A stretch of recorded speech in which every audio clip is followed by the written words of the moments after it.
Queridos irmãos, graça e paz seja sobre a sua vida, sobre a sua casa e os seus. Passou a moto aqui já para começar a nossa aula de hoje.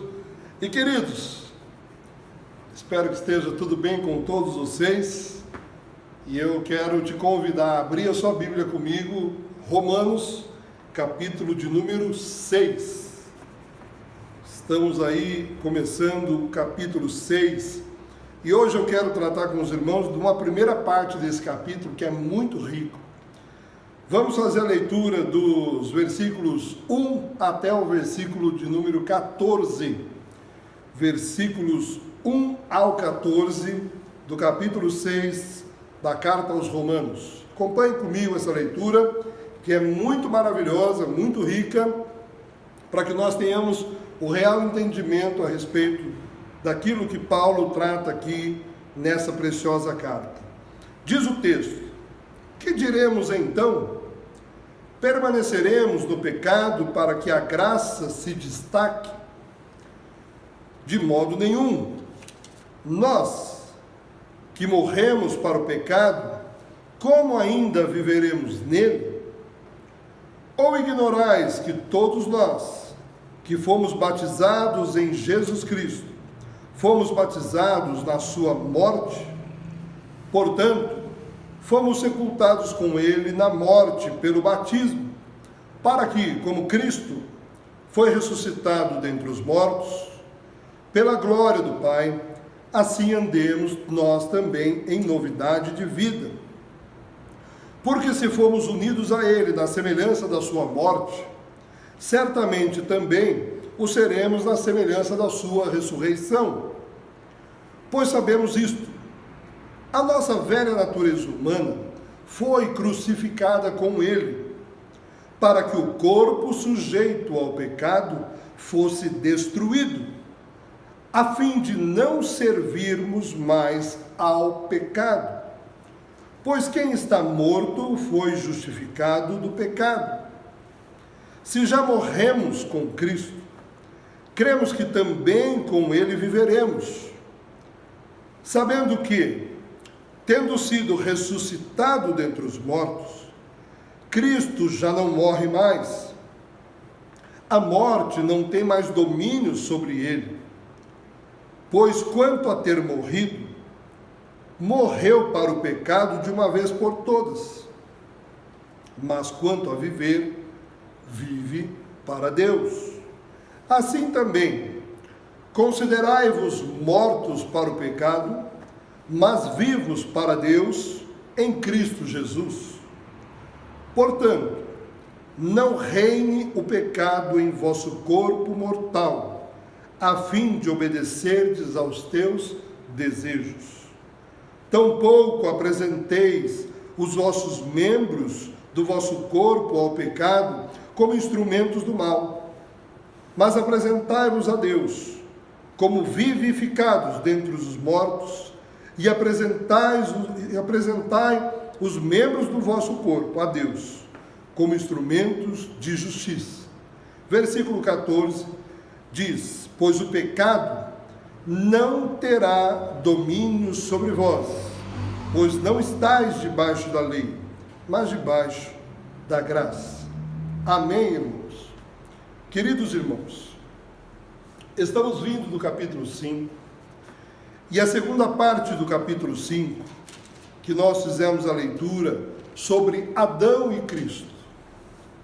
O capítulo 5 nos diz que por um homem entrou o pecado em toda a humanidade, e agora por um só homem veio a justificação, veio a justiça, veio agora a graça que se estende e produz vida a todos os homens.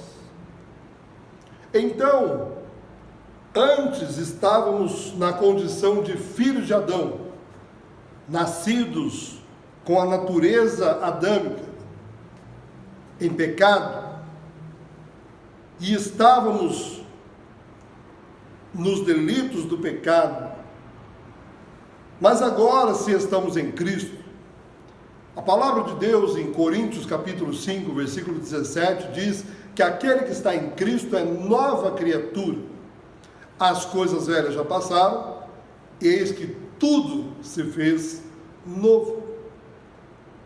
Logo, aquilo também que Paulo fala aos Efésios, aos Gálatas, no capítulo 2, não vivo eu, mas é Cristo que agora vive, e a vida que eu agora vivo, eu a vivo pela fé no Filho de Deus. E como isso se dá, irmãos? Quando passamos pelo processo da justificação, tudo aquilo que estudamos no capítulo 3, aqui da carta aos Romanos, Paulo explicando a respeito da justificação, a respeito que todos pecaram e destituídos estão da glória de Deus, ou seja, todos que estão na condição humana, na condição de Adão, na herança da depravação total, aquilo que foi relatado ali por Paulo, capítulo 3, dos versos 9 a 18. Esse velho homem ficou para trás. E aí o capítulo 5 começa dizendo como: justificados, portanto, pela fé, temos paz com Deus, por meio de nosso Senhor Jesus Cristo, ou seja, a justiça foi feita. A ira de Deus não recai mais sobre mim, sobre você, sobre todo aquele que foi justificado por Deus, através de Jesus Cristo. Todos quanto agora são chamados filhos de Deus. João capítulo 1, versículo 12. A todos quantos o receberam, ou seja, todos aqueles que manifestaram arrependimento, todos aqueles que aceitaram a Cristo como Senhor e Salvador, suficiente Salvador da sua vida, a estes, justificados agora, mediante a fé, agora tem paz com Deus. Porque quando Deus olha para nós hoje, Ele não nos vê mais com olhos de ira, mas Ele nos vê com olhos de amor, porque sobre nós está a marca do sangue de Cristo, daqueles que agora são chamados filhos de Deus.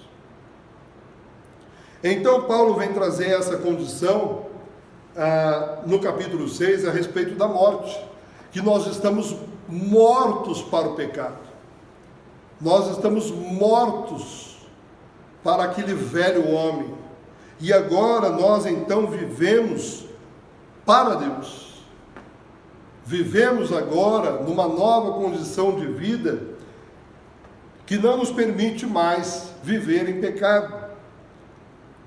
O capítulo 6 começa no contexto do versículo 20 do capítulo 5, eu abordei isso na última aula, onde ele diz: a lei, porém, veio para que a transgressão se ressaltasse, mas onde abundou o pecado, superabundou a graça. Aí ele diz, para que assim como o pecado reinou na morte, assim também a graça reine pela justiça para a vida eterna, por meio de Jesus Cristo. E aí ele traz essa questão. Então, o que diremos?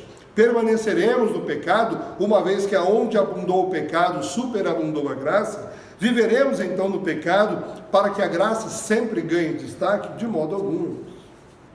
Aquele que está em Cristo, ele é nova criatura.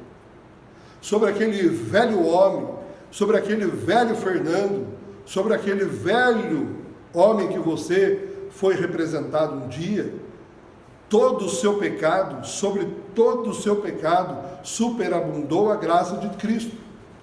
E a graça de Cristo te beneficiou de maneira a que você, independente das misérias que você cometesse na sua vida, você se tornou nova criatura.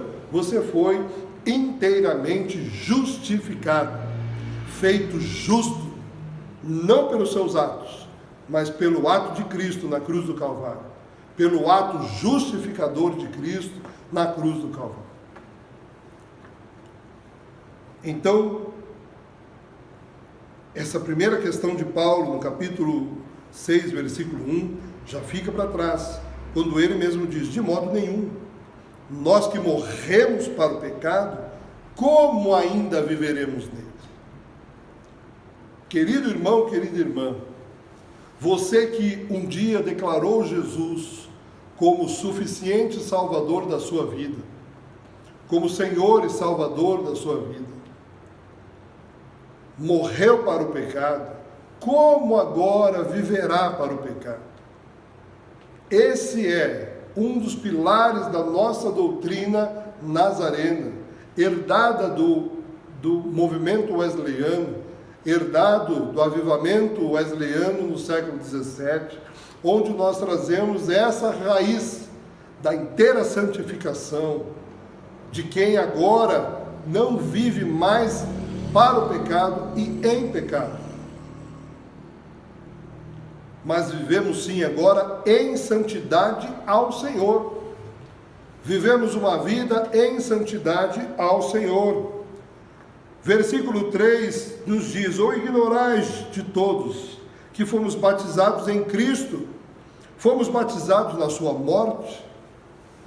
Ou seja, Cristo morreu para que eu e você agora não vivamos mais na condição de velho homem. O batismo para nós, quando descemos as águas do batismo, tem um simbolismo para nós de uma nova vida. Mortos agora para o pecado, sepultados com Ele na morte pelo batismo, para que, como Cristo ressuscitado dentre os mortos pela glória do Pai, assim andemos em novidade de vida, novas criaturas, numa nova condição, com uma nova mente. Há de haver em nós a metanoia, a mudança de mente, da mente pecaminosa, da mente que tramava o mal, para uma mente agora voltada a Deus, a Cristo. Santidade ao Senhor. Tudo que é bom, tudo que é louvável, se alguma coisa boa há, nisto pensai. Essa é a nova mente do cristão, é a nova mente daquele que está em Cristo. E o versículo 5 diz: porque se formos unidos a Ele na semelhança da sua morte, certamente também seremos na semelhança da sua ressurreição. Ou seja, lá no Apocalipse, numa das cartas, João escrevendo, o Senhor Jesus dizendo a ele, diz: ao que vencer, não sofrerá o dano da segunda morte. O versículo 7 diz enfaticamente, pois quem está morto foi justificado do pecado. Ou seja, se você morreu para o mundo, se você morreu para as paixões e as concupiscências desse mundo, dessa carne, significa que você foi justificado do seu pecado. Se já morremos com Cristo, cremos que também com Ele viveremos. Meu irmão, esse texto nos dá a real noção do que é vivermos nessa terra como peregrinos e forasteiros, como aqueles que não estão mais enquadrados dentro de tudo aquilo que Romanos 1, 2 e 3 nos traz a respeito das imundícias da carne do homem, das imundícias que o homem comete quando está vivendo pela sua carne, sem Cristo, sem ser justificado por Cristo. Avançando no texto, o versículo 9 diz: sabendo que, tendo sido ressuscitado dentre os mortos, Cristo já não morre mais, a morte não tem mais domínio sobre ele. Pois quanto a ter morrido, eu e você, morreu para o pecado de uma vez por todas, mas quanto a viver, vive para Deus. Irmãos, esse texto é um texto que nos habilita a ter o entendimento sobre o que é vivermos em santidade ao Senhor. Não vivemos em santidade ao Senhor porque somos super-heróis, não, irmãos. Vivemos em santidade ao Senhor porque temos pela palavra de Deus agora as ferramentas, os meios dados pela graça para que assim vivamos. Então, o versículo 10 ele vai dizer, versículo 11, assim também, considerai-vos, vós outros, mortos para o pecado, mas vivos para Deus em Cristo Jesus. Você está em Cristo? Você tem vivido com Cristo e para Cristo? Querido irmão e irmã, se você tem vivido em Cristo, caminhado com Cristo, você tem total condição de viver dessa forma, morto para o mundo, morto para o pecado e vivendo em Cristo. Da mesma maneira que o versículo 12 nos diz, portanto, não reine o pecado no vosso corpo mortal, a fim de obedecerdes os desejos. Aí você pode dizer para mim, pastor, mas eu peco. E então eu quero te convidar a ir para um outro texto, que é a primeira epístola de João, capítulo 1, e o versículo 8.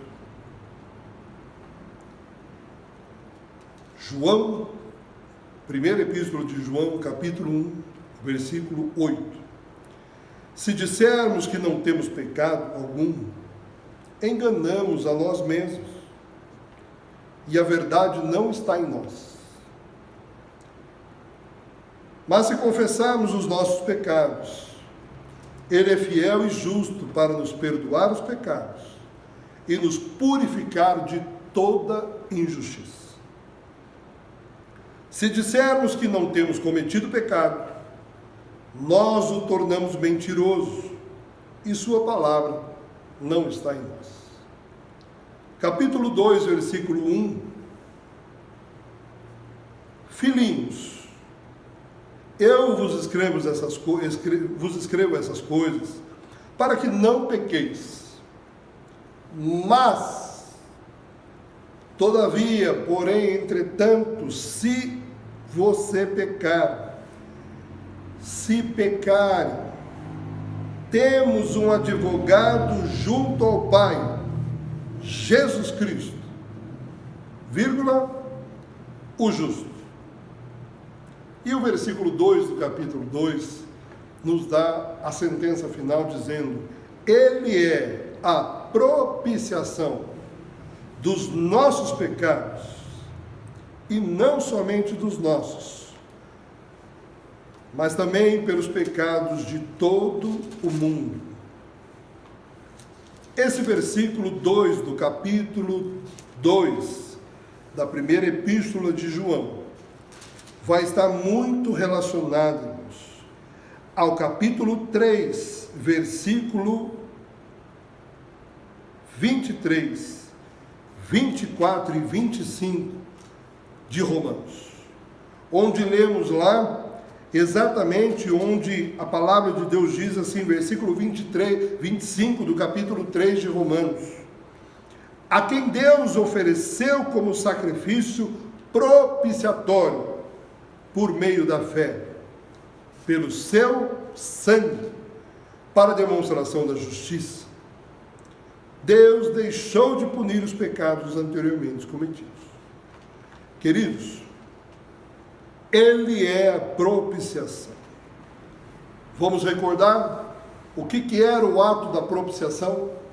Era quando o sacerdote ia lá no Santo dos Santos, uma vez por ano, e levando lá o sangue dos animais, ele derramava sobre a tampa da Arca da Aliança, onde estavam as tábuas da lei, a vara de Arão, e lá as tábuas da lei que mostrava exatamente, que trazia à luz o meu pecado, o seu pecado, era derramado lá o sangue, para que então se manifestasse a sentença do Senhor, se haveria ou não perdão para os pecados do povo. Jesus vem como propiciação. O sangue agora derramado não é mais do cordeiro, do animal, mas é daquele que Deus prometeu lá a Abraão, juntamente com Isaac, que Deus proveria para si o cordeiro. João o reconhece ali às margens do rio, dizendo: eis o cordeiro de Deus, que tira o pecado do mundo. Exatamente o que o capítulo 2 e o versículo 2 aqui de 1 João está dizendo. Ele é a propiciação pelos pecados, e não somente pelos nossos, mas também pelos pecados de todo mundo. Uma observação, irmãos, que esse mundo não é o mundo cosmos. O pecado não foi extinto da terra. O pecado não foi tirado da face da terra. Alguns teólogos, para justificarem suas teologias, querem induzir os armínio-wesleyanos à questão de que dizemos então que o pecado foi extinto da terra, num sentido de um universalismo teológico barato. Não. Mas a todos quantos creram, ou seja, a fé, pela graça sois salvos mediante a fé. Se creres, verás a glória de Deus. A todos aqueles que creram, sim, em todo o mundo, todos aqueles que creram. A propiciação pelo mundo não significa que todos os pecados são automaticamente perdoados, mas é um perdão que abrangência universal, oferecido para todo mundo, mas ratificado apenas para aqueles que o aceitam. É a palavra de Deus, capítulo 2, versículo 2 da Epístola de João. Voltando à relação de pecado ou não. O capítulo 1, no verso 8, nos diz que se dissermos que não temos pecado algum, enganamos a nós mesmos.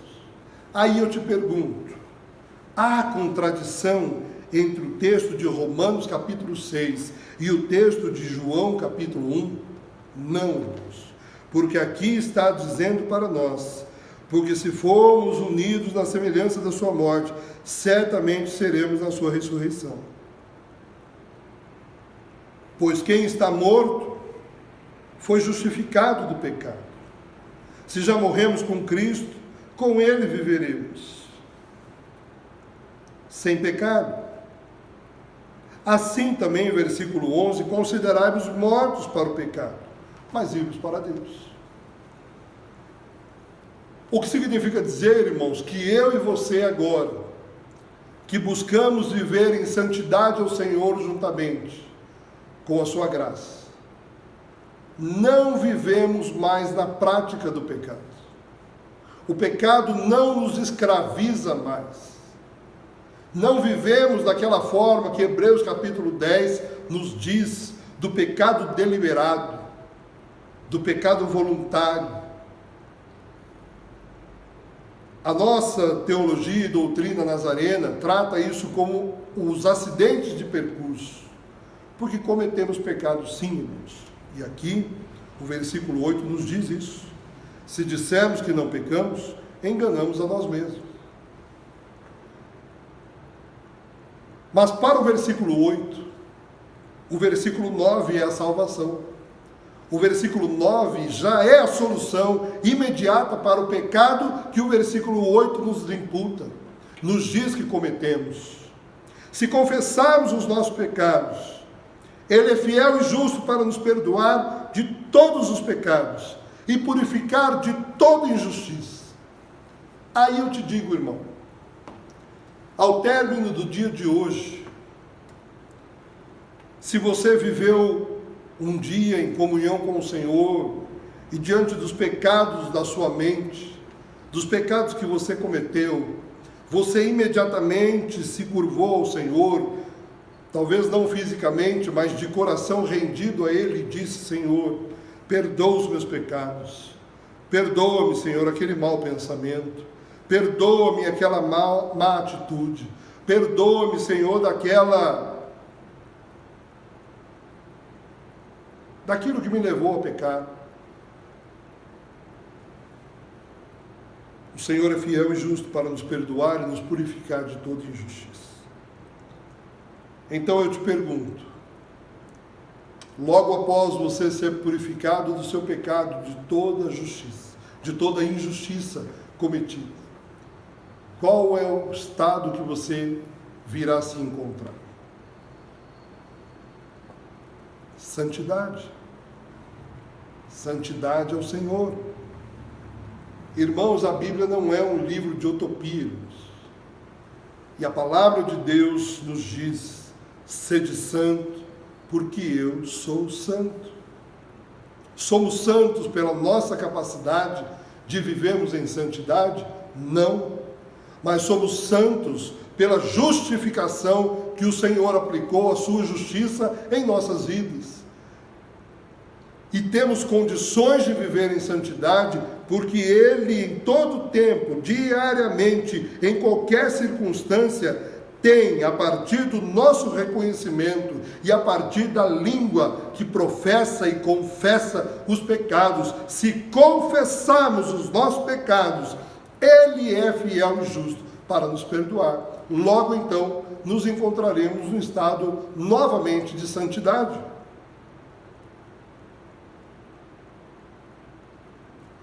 Filhinhos, escrevam essas coisas para que não pequeis. Olha o amor com que João nos traz essa palavra. E olha a realidade aplicada nessa palavra. Não peque.